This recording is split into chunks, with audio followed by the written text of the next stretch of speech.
Do you remember those grocery shelves, the bright colors, the simple packages, the things that made the 1950s feel so different? In those aisles, every box and can reflected how families lived, cooked, and dreamed in a changing America. When did shopping for groceries stop feeling like a glimpse of the future? Swanson TV dinners changed the way America ate, literally overnight. Before them, families sat down together at the dining table, but by the mid-1950s, dinner was moving to the living room, served on a metal tray in front of the television. Each frozen meal, turkey, mashed potatoes, peas, and a brownie, felt futuristic, like something out of a science fair. Housewives loved them because they saved time, and children loved them because they felt special, like having a meal made just for them. Swanson's idea came from a surplus of Thanksgiving turkey, and what could have been a disaster turned into a cultural phenomenon. It was the perfect marriage of convenience and novelty, wrapped in shiny aluminum. The television tray soon became as essential as the set itself, transforming mealtime into family entertainment. It was food built for the atomic age, neat, portioned, and just modern enough to feel exciting. For the first time, America could eat and watch together, no mess, no fuss. It was comfort and convenience served hot in 25 minutes flat. The Swanson TV dinner wasn't just food, it was the birth of the modern mealtime, a sign that progress could be eaten with a fork. Wonder Bread was more than a loaf. It was an idea wrapped in cellophane. Its slogan, "Build strong bodies 12 ways," became one of the most famous promises in grocery history. Every slice was so soft, it nearly folded in your hand, the kind of bread that made peanut butter sandwiches stick to the roof of your mouth. To mid-century Americans, that was not a flaw. It was proof of modern science at work. Wonder Bread represented the optimism of the post-war boom, where even bread could be improved by technology. It was enriched, fortified, and perfectly uniform. No rough edges, no surprises. In a time when white bread symbolized progress, Wonder Bread was the hero of the lunchbox generation. It turned the simple act of eating into a showcase for modern innovation, one sliced loaf at a time. For millions of kids, it tasted like safety and normalcy, something soft to come home to. Its pastel dots and bright red logo brightened every grocery aisle, promising consistency in an unpredictable world. Wonder Bread wasn't just about nourishment. It was about the confidence that America was on the rise, and every bite was proof of that promise. Campbell's cream of mushroom soup was the secret backbone of 1950s cooking. Found in every pantry, it wasn't just soup. It was the glue holding casseroles together across suburban America.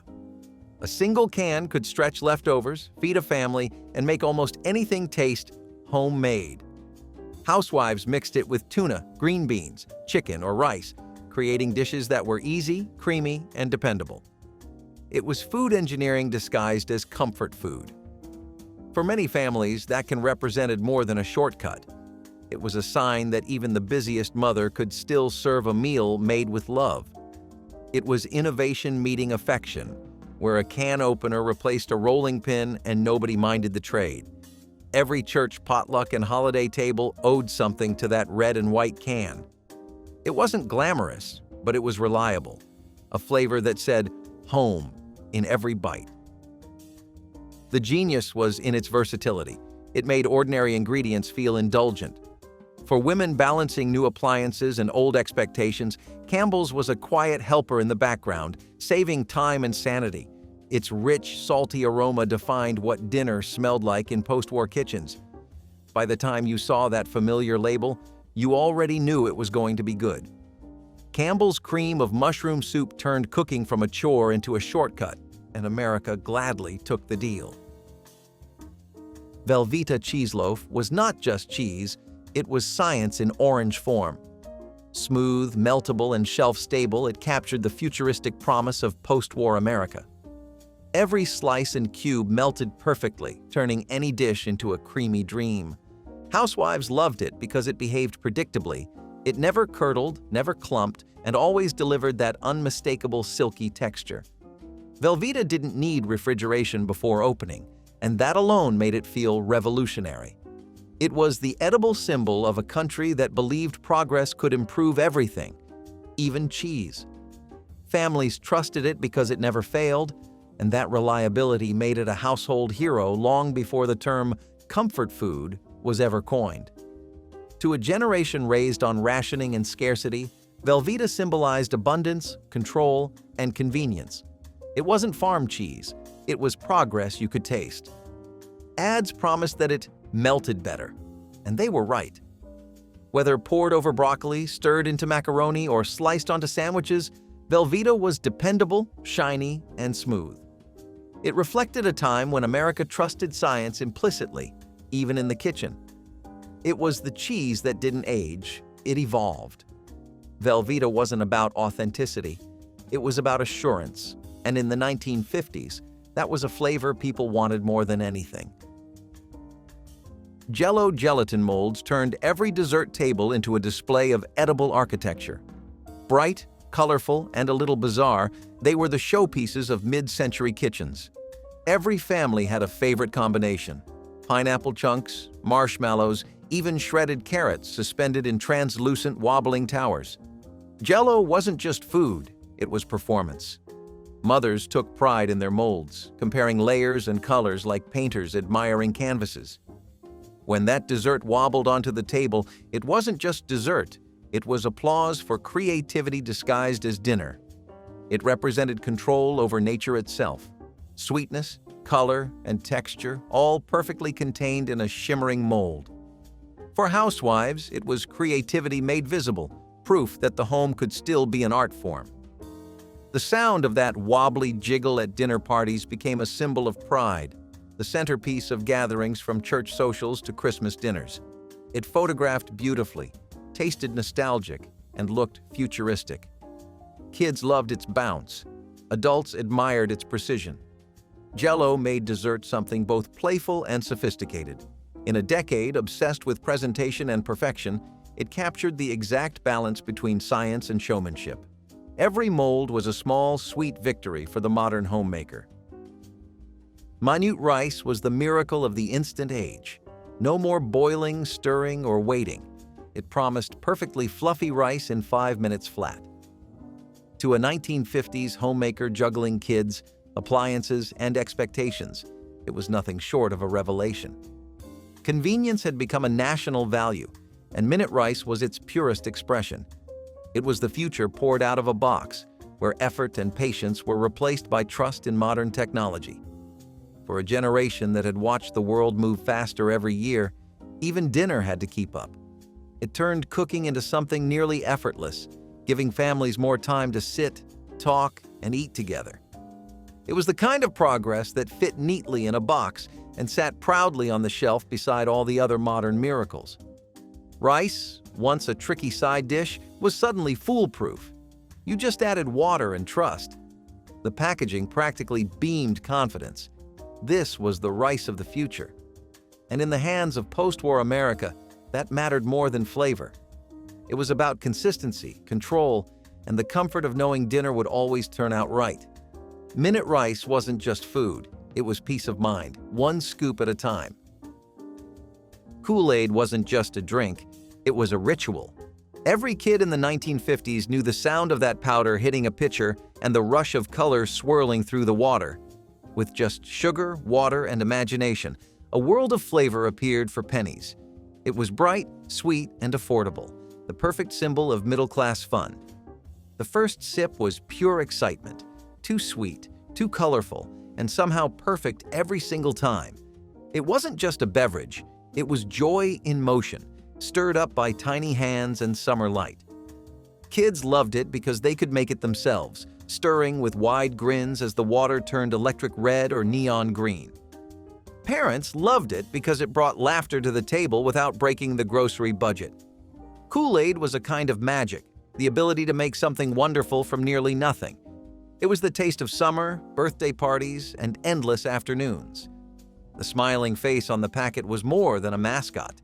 It was a promise of joy in liquid form.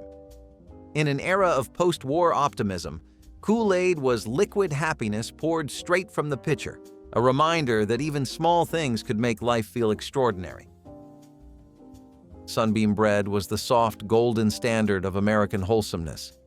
The smiling blonde girl on the package became a grocery store icon, her innocent face a promise of comfort and purity. Sunbeam loaves were light, fluffy, and perfect for sandwiches, the kind that left no crumbs behind. In a decade obsessed with domestic perfection, Sunbeam fit right in. Every slice looked identical, smooth, white, and dependable. It was the bread that defined an era, sliced evenly like life was supposed to be. One bite, and it tasted like order, the perfect symbol of the tidy, shining optimism that defined the 1950s. The brand didn't just sell bread, it sold reassurance that everything in life could be neat, clean, and deliciously under control. To mothers, it was trust in a bag. To children, it was the taste of home. It was bread you could count on, wrapped in nostalgia and printed with virtue. The packaging alone could transport shoppers to a simpler world where every meal felt wholesome.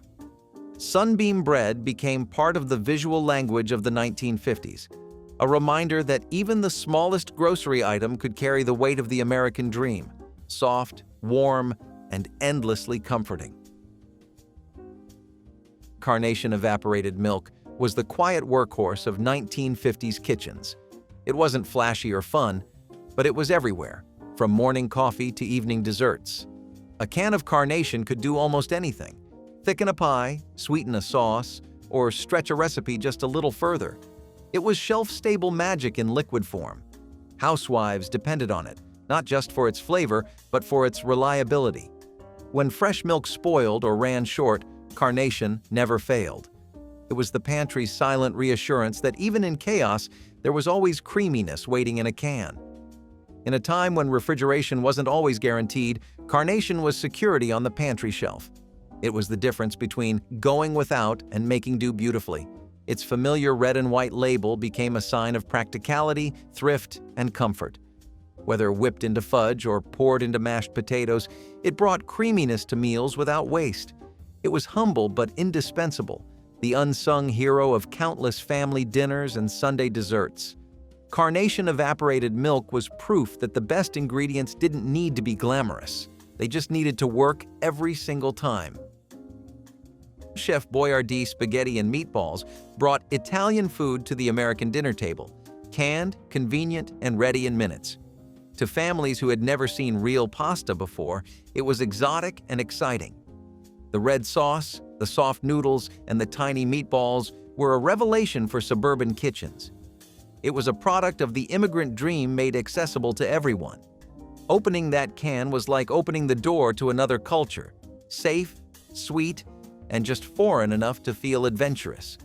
It was comfort food with a passport, wrapped in a label that felt both friendly and daring.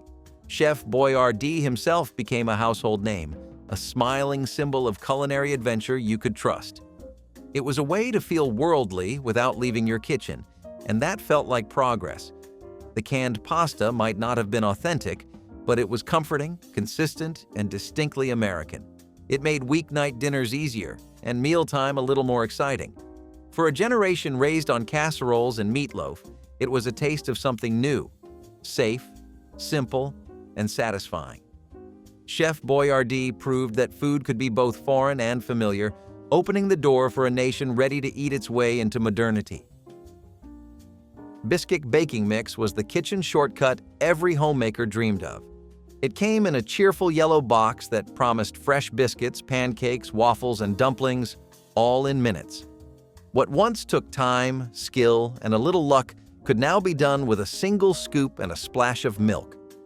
In an age obsessed with efficiency and modern living, Bisquick was nothing short of a culinary revolution. It made breakfast spontaneous again, the kind of meal you could whip up before the coffee finished brewing. Every mom swore by it, and every kid learned to recognize the smell of Bisquick pancakes as a sign that morning had truly begun. The appeal was simple. It worked every time. No mess, no guessing, no failed dough. It turned the everyday cook into a reliable baker, something generations before could only dream of.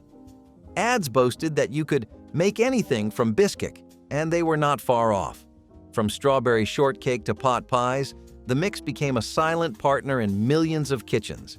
It was fast, flexible, and perfectly in tune with the rhythm of the modern family. Biscuit wasn't just flour and leavening. It was a box full of confidence for the 1950s homemaker, proof that convenience and care could live side by side on the dinner table. Cracker Jack was more than a snack. It was a little piece of American magic tucked inside every box. Sweet caramel-coated popcorn and peanuts tumbled together in that familiar red and white striped package, and at the bottom waited a prize that made every handful an adventure. Kids tore into the bags, not just for the taste, but for the tiny surprise buried within: a sticker, a ring, a trinket worth its weight in excitement. In a world without digital screens or fast distractions, that little prize felt like treasure. The sound of the box shaking was the sound of pure anticipation, a simple thrill that never grew old. Even adults could not resist the nostalgia of it, remembering afternoons at ball games or movie matinees where Cracker Jack was the treat of choice. The caramel stuck to your fingers and the sweetness lingered long after the last peanut was gone. Its sailor mascot smiled from every box, a symbol of simpler times and innocent pleasures. It was not fancy, but it was full of heart, a snack that reminded everyone that joy could come from the smallest things.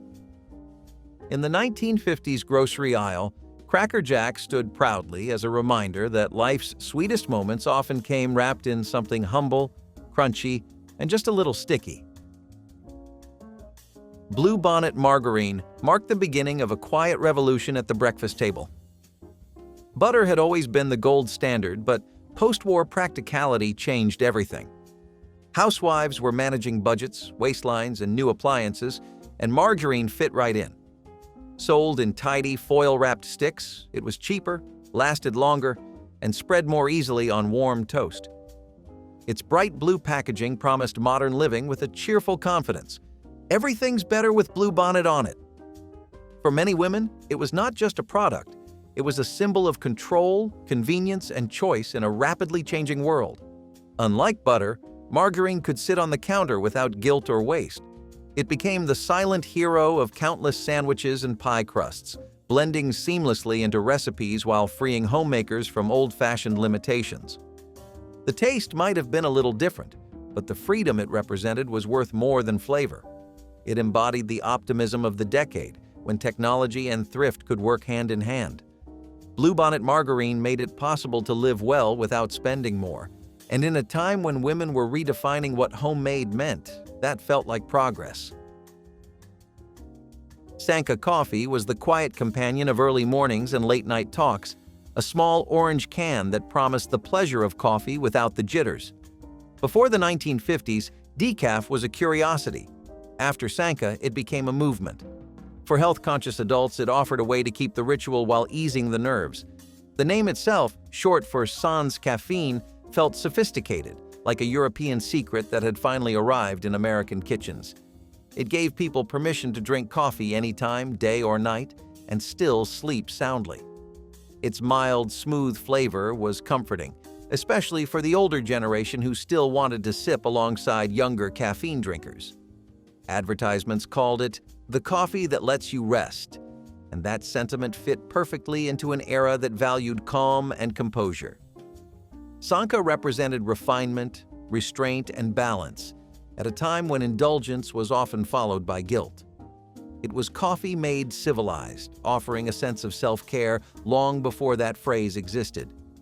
For millions of Americans, one orange cup at a time, Sanka was proof that moderation could still taste wonderful. Before squeeze bottles and plastic convenience, Hershey's syrup came in a heavy metal can that required skill, patience, and a spoon. You had to puncture both sides of the lid with a can opener to pour the thick, chocolatey magic inside. And somehow, that ritual made it taste even better. Kids waited in giddy anticipation as the syrup slowly flowed into their milk or dripped over melting ice cream. Every drop felt earned, every swirl a victory of flavor and timing. The sound of the can opener clicking was as much a part of dessert as the taste itself. Hershey's syrup turned ordinary moments into celebrations, whether stirred into a glass after school or drizzled over a scoop of vanilla on Sunday night.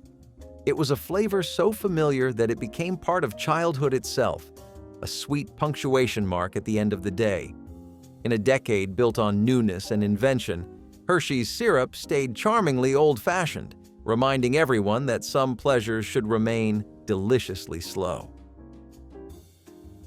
Green Giant canned peas made vegetables exciting, or at least as exciting as canned peas could get.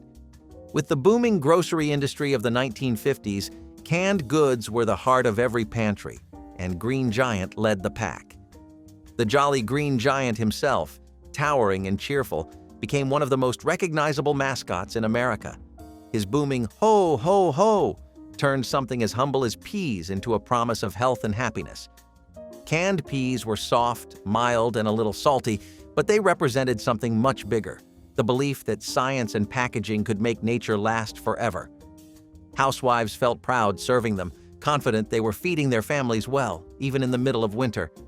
Kids might have pushed them around their plates, but for parents, they were modern miracles in tin form.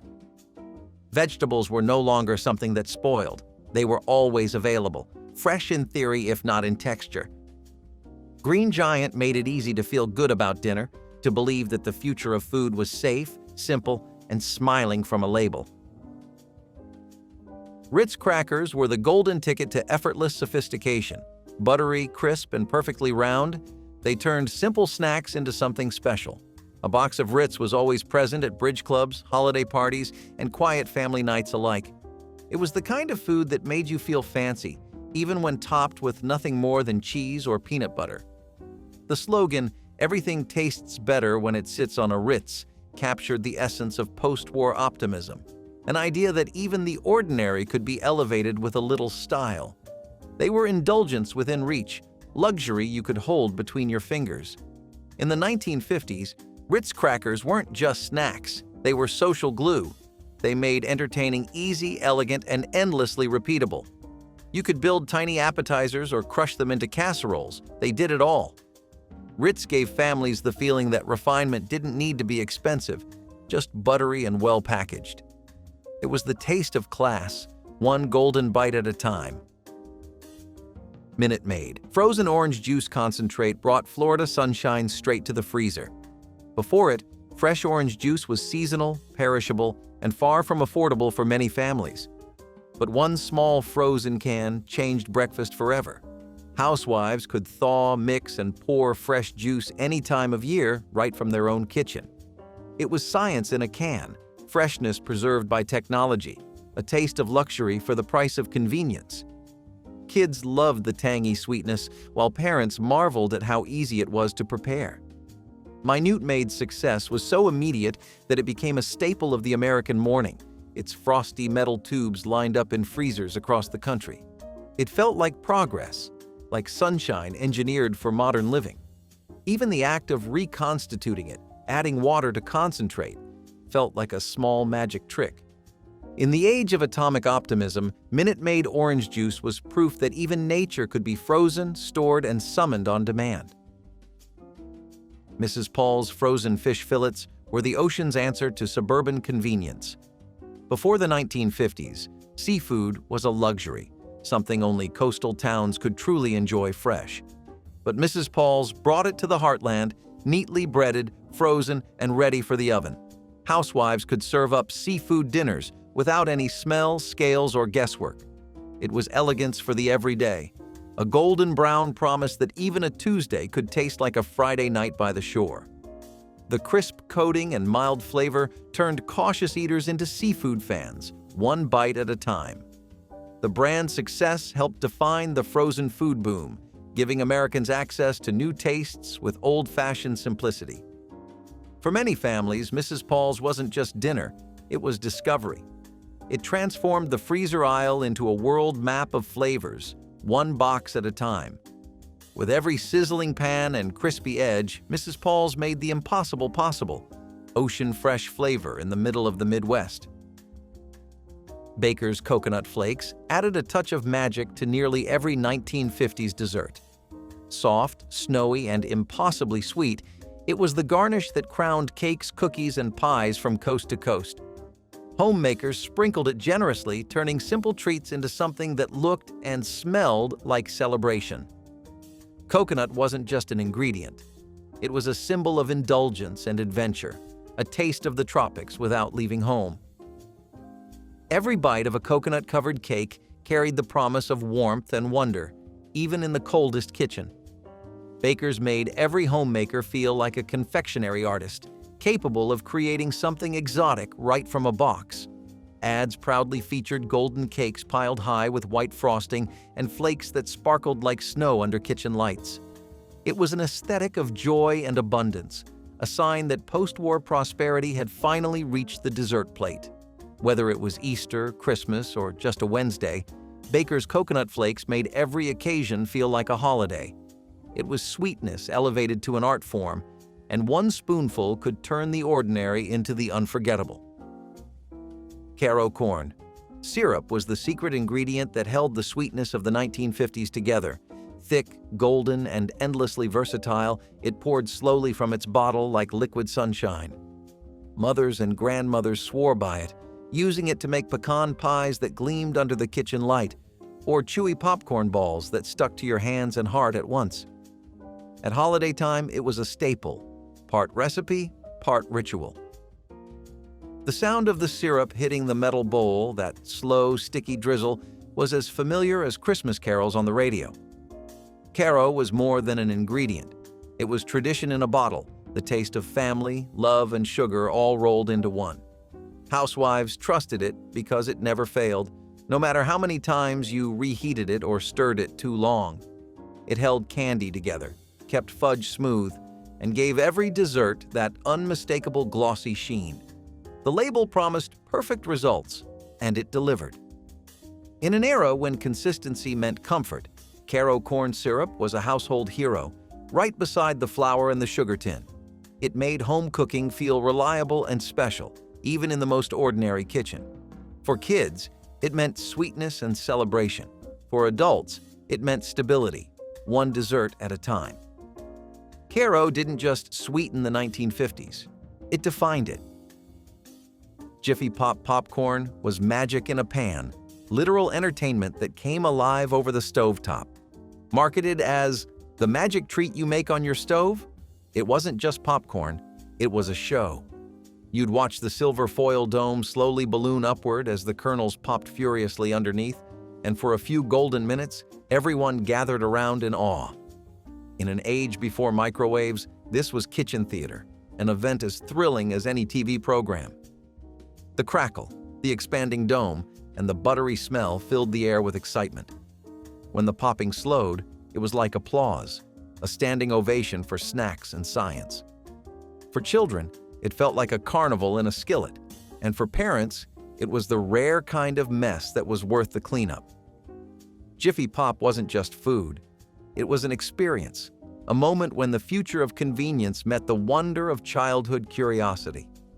Even the name sounded cheerful and quick, the perfect reflection of post-war innovation. It was a marvel of packaging and chemistry, wrapped up in foil and anticipation. When that dome finally burst open, you didn't just get popcorn. You got joy. It was a treat that made memories before you ever took a bite. Beechnut baby food jars sat lined up like jewels on nursery shelves across America.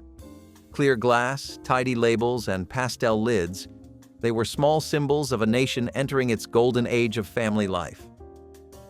The post-war baby boom filled homes with new voices, and Beechnut was there to feed every single one. Parents trusted the brand's wholesome image, believing every jar held pure goodness for their growing little ones. Opening a jar of mashed peas or applesauce felt like a quiet act of love, a promise of care in an era that idolized the perfect family. Mothers measured devotion not just in lullabies, but in spoonfuls. These jars represented something new, science meeting nurture, nutrition bottled for the modern parent. Housewives proudly displayed them in cupboards as proof that they were keeping up with progress. For babies, it was often their very first taste of the world beyond milk, soft, mild, and safe. And when the jars were empty, they were reused for everything from buttons to spice storage, extending their usefulness long after the meal was done. Beech nut baby food became part of a generation's rhythm. The sound of a spoon tapping against glass, the smile of a well-fed child, the quiet satisfaction of a mother doing everything just right. It wasn't just baby food, it was part of the promise of post-war America itself. Red Feather canned butter was one of those rare, whispered-about treasures in the grocery aisles. Imported from New Zealand, it was a curiosity to most Americans. A real creamy butter that came in a can and could last indefinitely on the shelf. In a decade fascinated by preservation and progress, that idea alone felt miraculous. Housewives who managed to find it treated it like gold, saving it for special occasions or emergencies. The thought of butter that never spoiled was thrilling, almost futuristic. It felt like a luxury smuggled into the pantry, a small indulgence for families who still remembered rationing and shortages. Its rich flavor stood out against the margarine trend, reminding everyone what real dairy tasted like. Red Feather became a quiet symbol of comfort, the kind of product that blended old-world quality with new-world convenience. You could take it camping, stash it for winter, or just keep it tucked away for when company came by. Each can felt like a secret, something practical but precious. In a time when America prided itself on self-sufficiency, Red Feather canned butter was a little taste of abundance preserved in tin, a foreign luxury that somehow felt right at home on the American table. Log cabin syrup was breakfast nostalgia in its most charming form. A tin can shaped like a tiny log cabin, complete with roof, windows, and door. It was the kind of packaging that made kids' eyes light up and adults smile before the first drop even hit a pancake. The syrup itself was thick, sweet, and golden, made for lazy Sunday mornings when time seemed to slow down around the breakfast table. Opening the little cabin felt like opening a piece of the American dream, warm, homey, and endlessly comforting. It wasn't just syrup, it was a story poured from a can, a piece of frontier imagination served with every breakfast. Housewives loved it because it made an ordinary meal feel like a celebration, and kids loved it because it turned breakfast into playtime. The cabin-shaped tin became a keepsake, reused for everything from crayons to coins after the syrup was gone. It embodied everything the 1950s loved: creativity, charm, and a touch of wholesome marketing genius. Even as packaging changed and bottles replaced the cabin, those who grew up in its glow still remember it fondly. The sight of that little metal house sitting on a kitchen shelf meant pancakes were coming, coffee was brewing, and all was right in the world. Log cabin syrup wasn't just about taste, it was about feeling at home wherever you poured it. Artificially flavored cheese sprays were the guilty pleasure that defined lazy snacking in the 1980s. Sold in bright cans with cheerful nozzles, they made you feel like a culinary genius with just one press. Cheese on crackers, cheese on chips, cheese straight into your mouth. It was instant sophistication, according to the ads, but in reality, it was a science experiment disguised as dairy. Every spray hissed with the sound of compressed air, followed by a chemical tang that smelled suspiciously like melted plastic. Some even used propellants banned in other industries, the same gases found in paint and deodorant cans. It was pure innovation gone slightly mad. Each can contained not only cheese flavoring, but also chemical propellants used in aerosol sprays, the kind that powered hairspray, not hunger. Over time, regulators realized those gases weren't exactly dinner-friendly.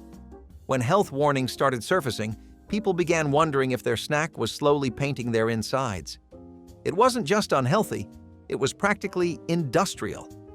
The taste was pure nostalgia, equal parts tangy and metallic, with an afterbite that lingered longer than it should.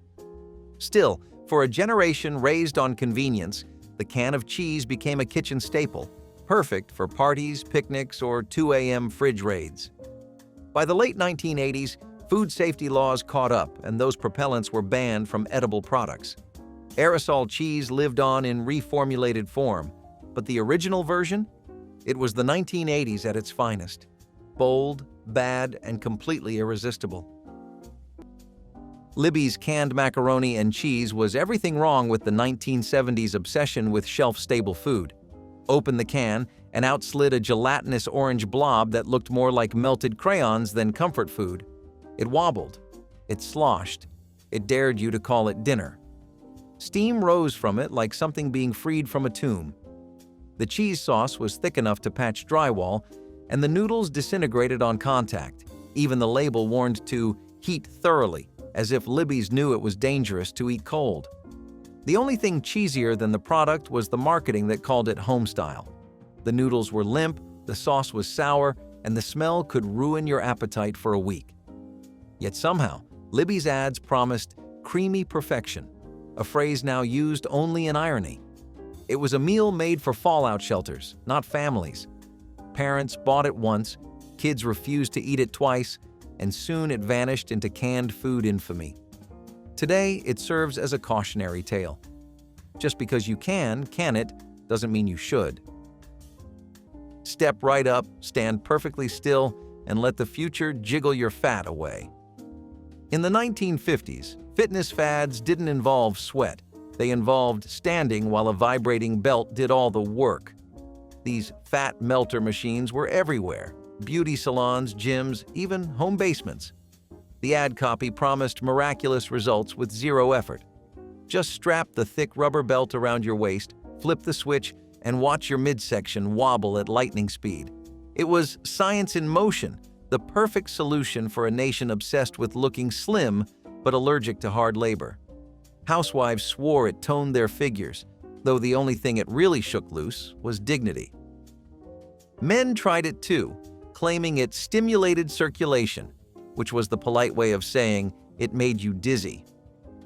The vibrating belt was the ultimate 1950s fantasy, a machine that could do your self-improvement for you.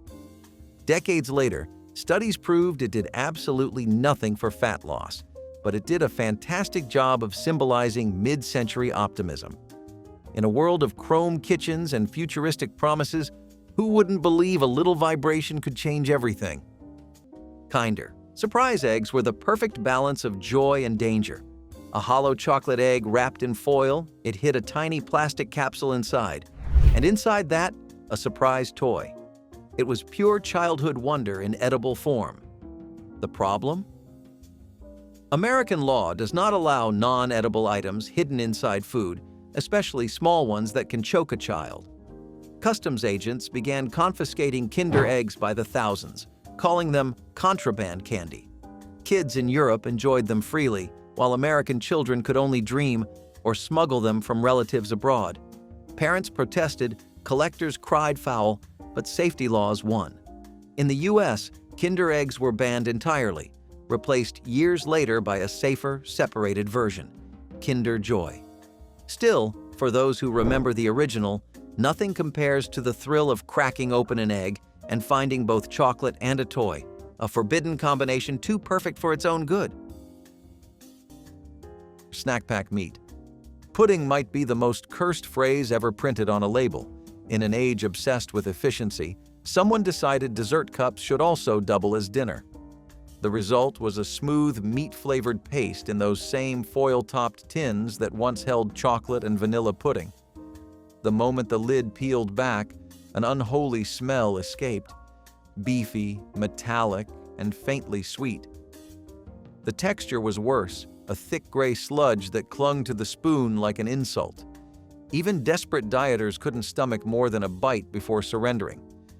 The marketing photos tried to make it look elegant, but nothing could make beef pudding glamorous. Flavors like beef gravy delight and chicken spread haunted grocery aisles for a short but horrifying season. People didn't know whether to eat it warm, cold, or throw it out immediately. The idea was protein on the go, but the experience was regret in every spoonful. Texture-wise, it sat somewhere between cat food and wet cement. It was marketed toward busy homemakers and bachelors, which should have been a warning in itself. By the time the first batch expired, even dogs were saying no. Snack pack meat pudding was an invention that asked, "What if dinner didn't have to be chewed?" and answered, "Because it absolutely should." The atomic age made everything glow, including children's toys. After the bomb, nuclear energy was no longer a fear, it was a fascination. Enter the radiation detector ring, a plastic toy given away in cereal boxes and comic promotions. The ring was marketed as both fun and educational. Slip it on, wave your hand around, and if it glowed, you were near radiation. Kids loved it. Parents thought it was science. No one questioned why a toy meant to detect deadly radiation was being handed out like candy. The irony, of course, was that some rings were mildly radioactive themselves, thanks to the paint used to make them glow. The 1950s obsession with atomic anything turned fear into fashion. Everything from kitchens to comic books celebrated the power of the atom, so why not make it wearable? It was innocence colliding with Cold War anxiety, a generation taught to duck and cover one moment and celebrate radiation the next. The rings didn't actually protect anyone, but they made atomic energy feel like magic instead of menace. For a decade so convinced science could save everything, even nuclear fallout looked like just another exciting feature of modern life. Red dye. Number 2 was the invisible villain lurking in nearly every 1980s candy aisle. It made cherries brighter, strawberries redder, and fruit punch practically glow in the dark. Kids loved it. Parents did not. In the mid-1980s, scientists began raising red flags, linking the dye to hyperactivity and even potential health risks. Suddenly, that bright candy color looked a little too radioactive for comfort. Companies scrambled to pull products, and supermarkets quietly replaced the neon reds with paler shades of safety. It was one of the first times America realized how much chemistry hid behind natural flavor. Red dye number 2 became a symbol of corporate denial and consumer awakening. By the time it was banned in food production, entire aisles had to be reformulated. Candies, cereals, drinks, all of them changed overnight. What once looked delicious suddenly looked dangerous. Still, for anyone who grew up in the 1980s, that bright, unnatural red remains unforgettable, a warning wrapped in nostalgia. Jimmy Dean canned bacon burgers took America's obsession with fast food and combined it with the worst parts of canned meat. The pitch sounded appealing. Burgers ready anytime, anywhere. The reality was a soggy puck of ground beef swimming in fat, sealed up like a crime scene. Opening the can released a smell so foul it could clear an entire kitchen in seconds. The bacon bits, if you could call them that, looked like something scraped off a griddle in defeat. Frying them only made things worse. The grease multiplied like a monster from a horror movie. It was food that hissed back at you when cooked. Each can contained a smell that could strip wallpaper. The bacon was barely identifiable, more mush than meat, more memory than flavor. Yet somehow Jimmy Dean insisted this was a revolution in convenience. People popped open cans expecting a cookout, but what they got was a smell that lingered for days. The 1970s were all about pushing limits, but this went too far. A burger so processed it was practically a science experiment. Opening one felt like betrayal. Eating one felt like punishment. It didn't take long for consumers to realize that no meal worth eating should clang when it hit the plate. For office workers of the 1950s, sitting still was officially out. The Pogo balancing desk chair promised a dynamic workday, combining ergonomic science with circus-level danger. The seat sat atop a heavy metal spring, forcing the user to balance constantly while typing, filing, or contemplating their life choices. The theory was that micro-movements would strengthen your core and improve posture. In practice, most people simply fell off. The slightest sneeze sent you wobbling like a carnival act. Yet the ads showed elegant workers perched gracefully, grinning as if their spine had finally achieved enlightenment. It was an invention that confused exercise with punishment, productivity with peril. Every meeting looked like a gym class gone slightly wrong. The chair clanged, creaked, and occasionally launched its owner backward like a rejected rocket test. It was office fitness by way of slapstick, the perfect symbol of a decade that thought inconvenience meant innovation. Managers swore it boosted productivity. Employees swore back. By the time swivel chairs returned, the bruised knees of secretaries everywhere had already written the obituary for the Pogo chair. Jolt Cola was the 1980s in a can. loud, rebellious, and wired beyond reason. With the tagline, "All the sugar and twice the caffeine," it became the drink of choice for gamers, students, and anyone who thought sleep was optional. The pitch was simple. If coffee was too boring and soda too weak, Jolt would fix both problems, explosively. The neon red logo, the buzz of carbonation, and the rush of caffeine turned it into a cult classic overnight. Teachers hated it, parents feared it, and kids snuck it into backpacks like contraband. Some schools even banned it entirely after students showed up jittering through math class. Jolt's ingredients list read like a dare, packed with more sugar than a candy factory and caffeine levels that made even coffee blush. For a generation raised on excess, it was perfect, until regulators and doctors began sounding alarms about caffeine overload. By the late 1990s, new rules and changing health standards pushed it off many shelves, but its legacy lives on in every modern energy drink. Jolt Cola walked so Monster and Red Bull could sprint, shaking all the way. Salad in a can was the era's saddest attempt at health food. Lettuce, dressing, and despair sealed tight in tin. Each can promised a fresh, balanced meal that could be stored for months, which should have been the first red flag. Once opened, you were greeted by limp, brownish leaves drowning in vinegar-scented goo. The smell hit first, a sharp, metallic tang that made you question your life choices.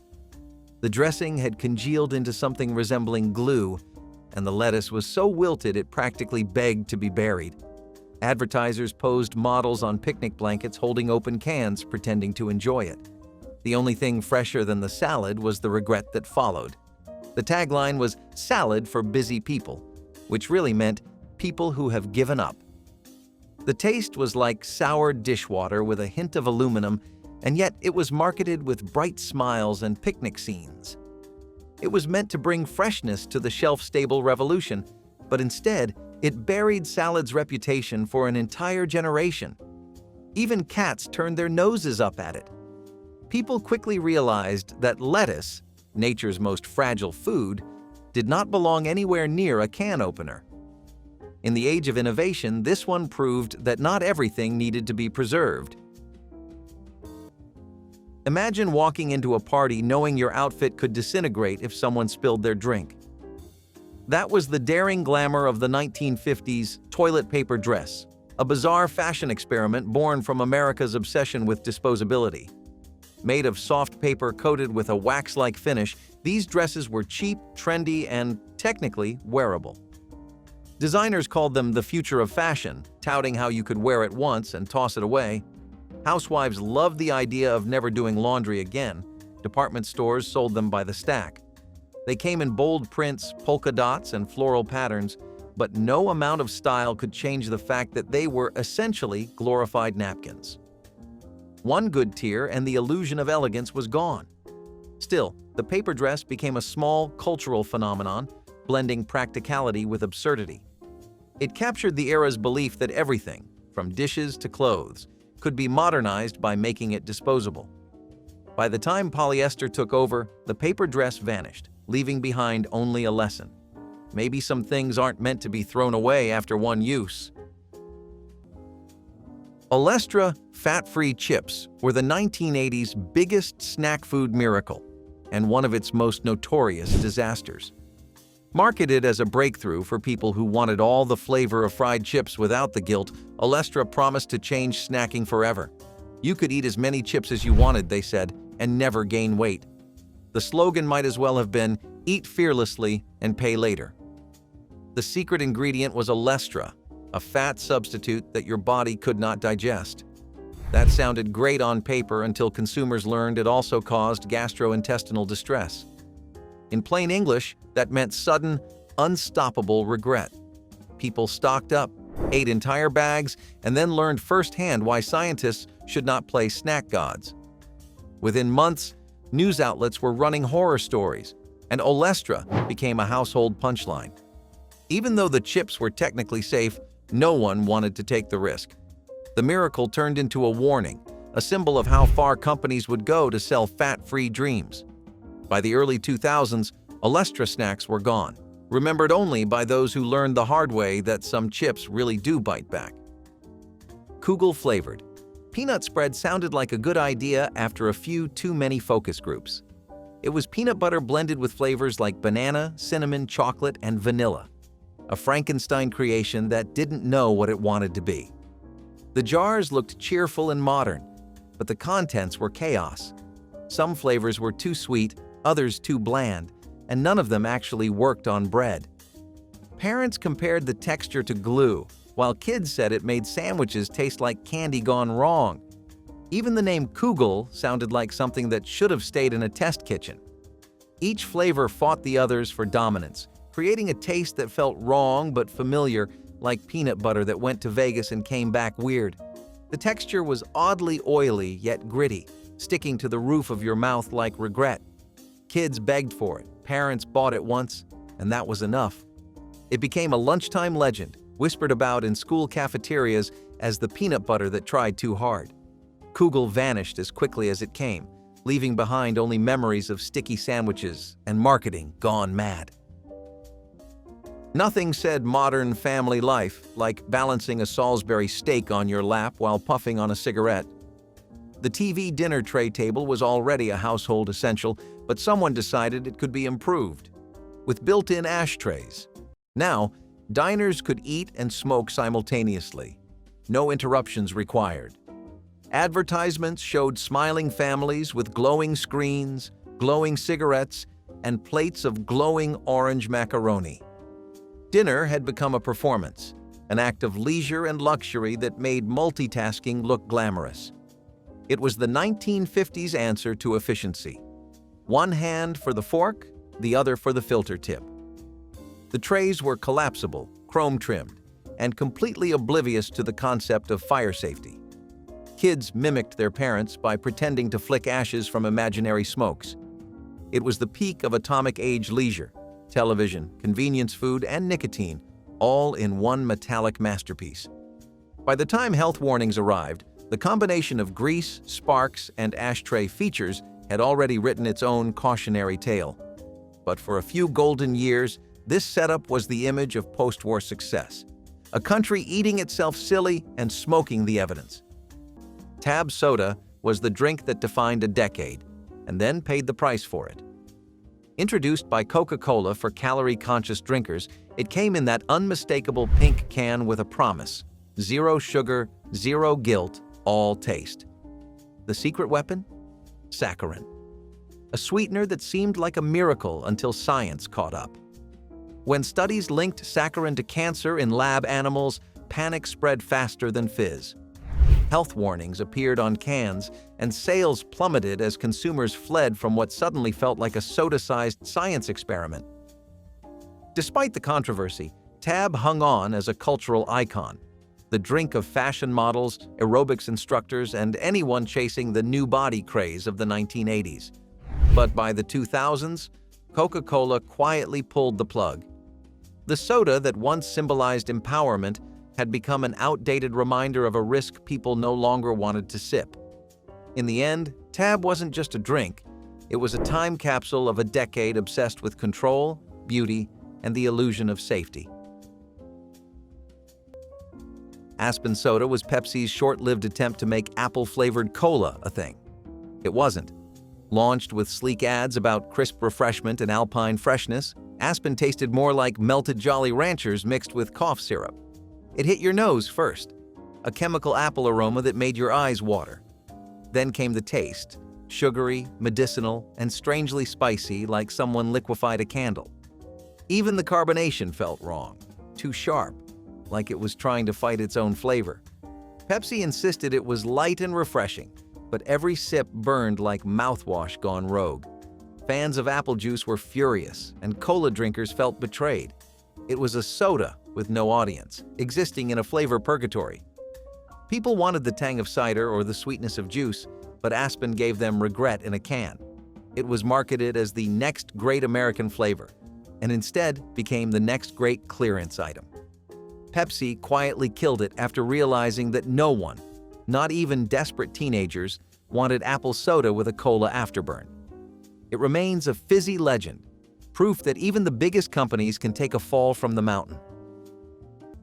In the 1950s, nylon stockings were luxury, but waiting in line for them wasn't.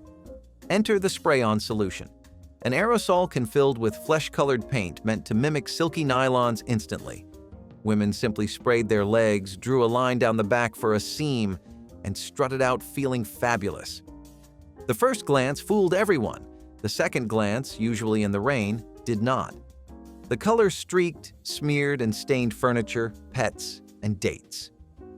Still, advertisers swore it was foolproof and completely natural.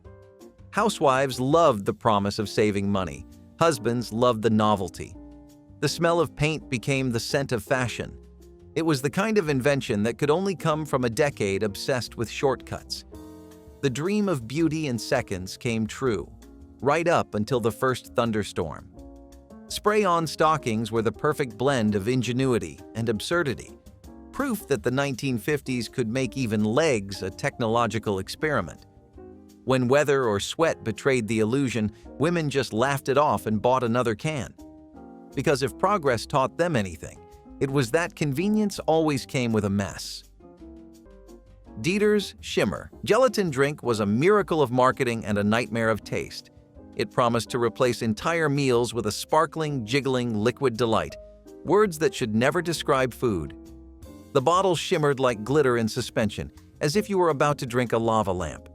It was made from sweetened gelatin water, blended with artificial fruit flavors so intense they made your tongue tingle. When you shook the bottle, it sparkled under the light, mesmerizing, until you remembered you had to drink it. The consistency clung to your throat like slime, sliding down slowly as if reconsidering the journey.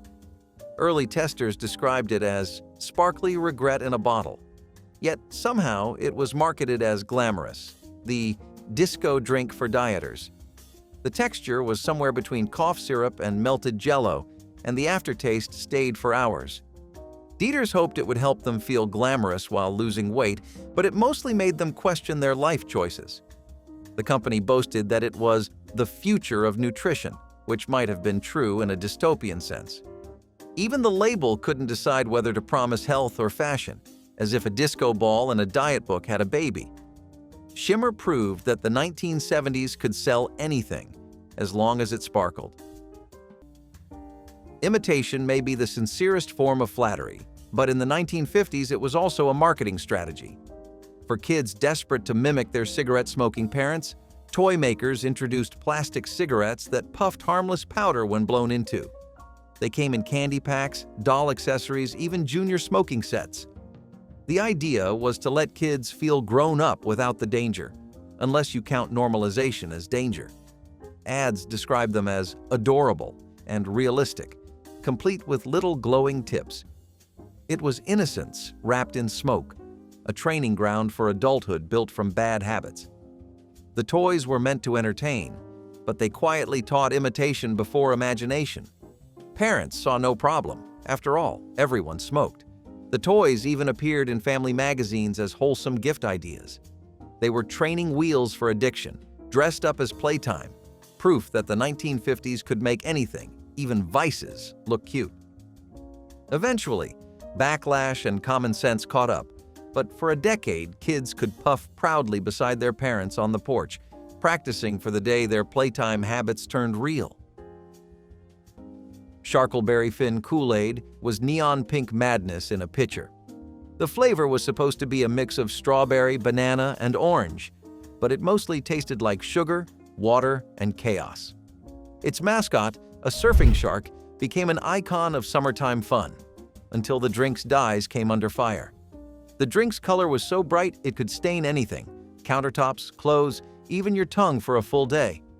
Parents joked it could be used as a highlighter, but when new dye regulations came out, that joke stopped being funny. Health officials found the artificial coloring used didn't meet new safety standards, and suddenly, the shark had to swim away. Parents who once laughed at the color started reading labels for the first time. The FDA crackdown on certain dyes sealed its fate. Kool-Aid tried to replace it with other tropical flavors, but none had the same wild personality. For kids who grew up in the 1980s, Sharkleberry Fin wasn't just a drink. It was a sugar-fueled fantasy that glowed brighter than the sun and disappeared just as fast. If these grocery memories brought back the smell of fresh bread, the shine of tin cans, or the sound of a kitchen alive with the 1950s, tell us which item you'd fill your cart with again? Give this video a like and subscribe so we can keep unpacking the past together.